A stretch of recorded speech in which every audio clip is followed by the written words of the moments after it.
E, gente, eu sou de esquerda. Sou de esquerda pelo que a esquerda representa. Igualdade, justiça social, educação, um olhar atento para os direitos das minorias, que são geralmente excluídas. Eu sou um defensor da democracia, da esquerda que dialoga com quem se pode dialogar, ainda e mesmo que eu saiba que as democracias são demasiadamente frágeis. A gente sabe que o país mais livre do mundo, os Estados Unidos, estão envolvidos pelo menos em 3 guerras neste momento. Estão participando das Olimpíadas. Israel estão participando das Olimpíadas. A Rússia, não. E o crime de Israel se justifica, o da Rússia não se justifica. Eu sou a favor de que todos os criminosos estejam fora das Olimpíadas. Rússia, Israel e Estados Unidos, principalmente, porque apoia tudo quanto é tipo de guerra.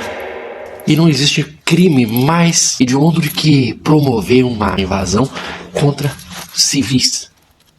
As democracias são assim, frágeis. No Brasil mesmo, a gente transita na linha tênue entre o que a elite permite. Negocia-se dentro daquilo que a elite permite como negociável.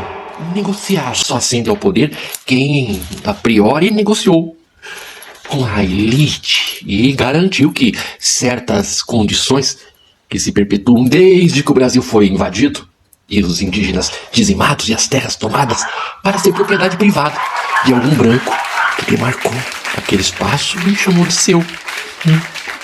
Ou aquele que grilou algum território e também chamou de seu e depois recebeu um documento facilitado por alguém que levou alguma vantagem. A grande verdade é que a gente precisa fazer uma revolução, mas essa revolução ela começa na educação. E a educação pressupõe verdade. Então é importante que a gente diga a verdade sem escamoteamento, sem se utilizar as mesmas ferramentas que a direita, que integrou ao seu discurso a mentira, porque precisa dela para conseguir votos. Nós não. Porque a gente está em defesa realmente do povo, da igualdade, da justiça social, do direito a ser um cidadão pleno, livre. A liberdade que eles permitem que o povo tenha é aquela que vai até o teto que eles estabeleceram, que dali as pessoas não podem passar. Claro que aí tem o discurso coach, de que tudo é possível, de que é por mérito. Não se engane.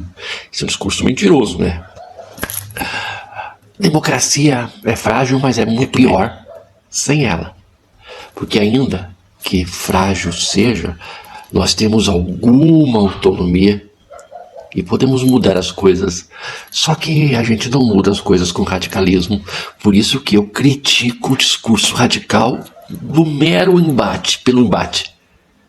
A confrontação que não propõe nenhum tipo de benefício à população. Discurso da confrontação. Eu vi o Datena muito bravo outro dia. Tava bravíssimo, cercado de polícia. Ai, até eu fico nervoso, fico valente.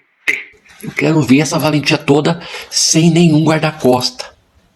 O mesmo se aplica a Nicolas, eu tô misturando tudo, porque rompantes de ódio, rompantes de agressividade, para mim, só demonstra uma coisa: fraqueza. É claro que chapéu de fascista é marreta, e diálogo com extrema-direita é o chicote.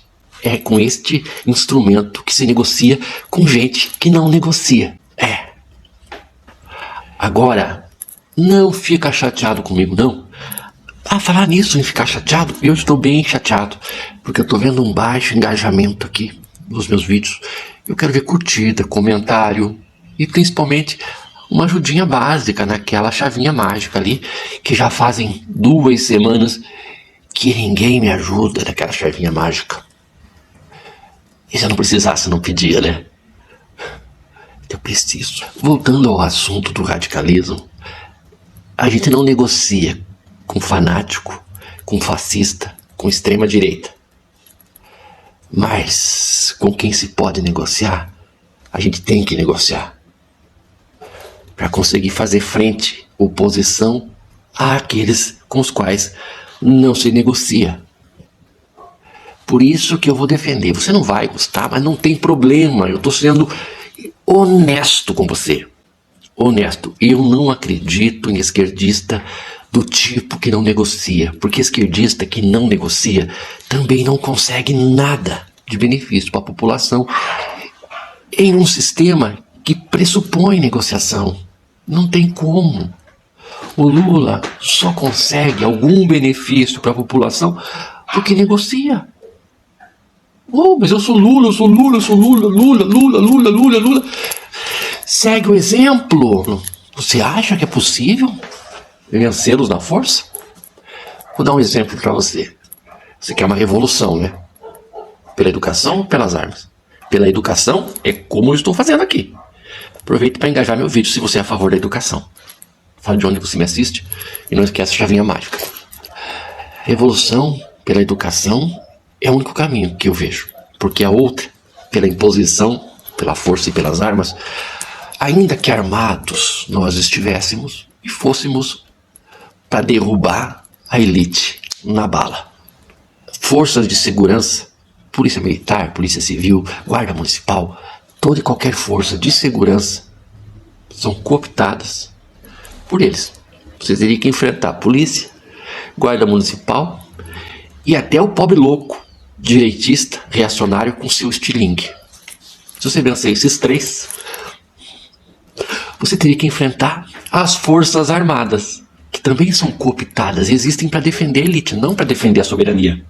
A elite mundial. É para a estes que eles servem. E vamos supor que você tenha derrotado até as forças armadas desalmadas, que deixaram muito bem registrado na história a capacidade que eles têm de torturar pessoas e sumir com elas. Aí você teria que enfrentar os States, que mandam no Brasil, por baixo dos panos. Você está entendendo? Você enfrentaria as sanções? O Maduro tentou fazer uma revolução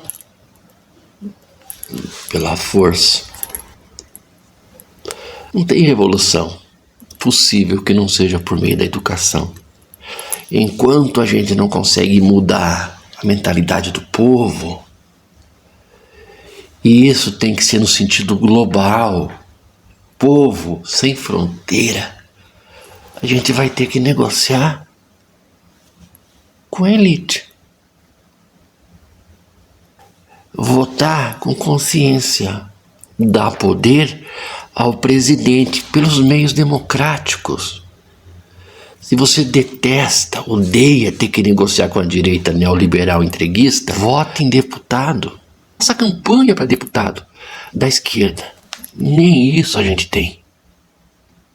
Porque deputados da esquerda que se articulam, que trabalham, que vão para o debate de ideias, que convencem, se articulam, são poucos. Porque nós temos os deputados de esquerda que também são os da lacração.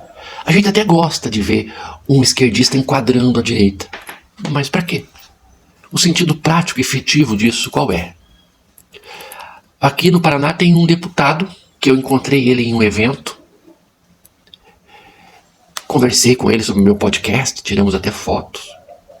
Ele me passou o número do celular. Me liga, que a gente vai marcar pra gente conversar, debater. Eu fiquei muito empolgado. Cheguei em casa, liguei, mandei mensagem. 4 semanas, todo dia. Nem respondeu. A conclusão que eu cheguei é que não quer unir forças com a população. Quer ficar lacrando.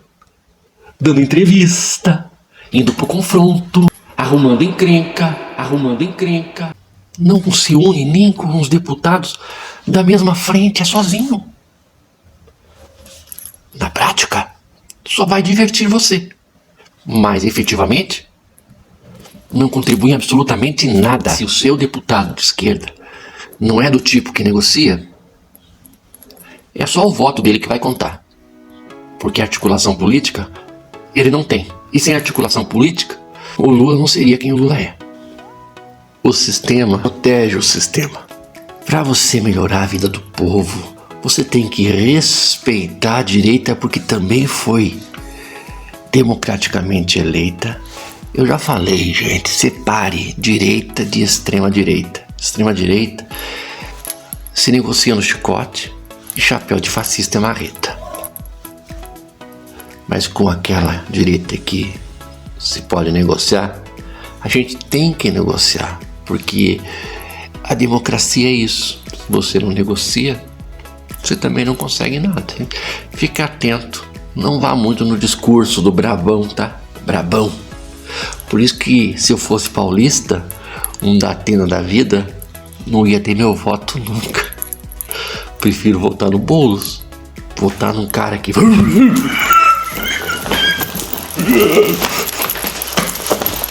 cercado de segurança, de valentão. Eu já tô por aqui, ó, saco cheio do tipo valentão. A gente sabe muito bem o exemplo do valentão lá, que também é ladrão de joias. Rompante de cagão. Tem que ser homem para reconhecer as limitações. Tem que ser homem para admitir que tá errado. Tem que ser homem para admitir que se equivocou. Tem que ser homem para admitir que a ideia do outro pode ser melhor que a minha. Tem que ser macho para ter humildade. Tem que ser homem para pedir perdão. Tem que ser homem para ouvir com atenção. Tem que ser homem para aceitar sugestões. Tem que ser homem para não esquecer as suas origens. Tem que ser homem para ter respeito por aquele que pensa diferente. E como eu já disse antes, fascista não pensa. Por isso que a fascista, de fascista, por fascista, eu não tenho respeito nem consideração. Não confunda. Respeito quem me respeita, ouço quem me ouve e jogo o jogo democrático com quem se pode jogar o jogo democrático.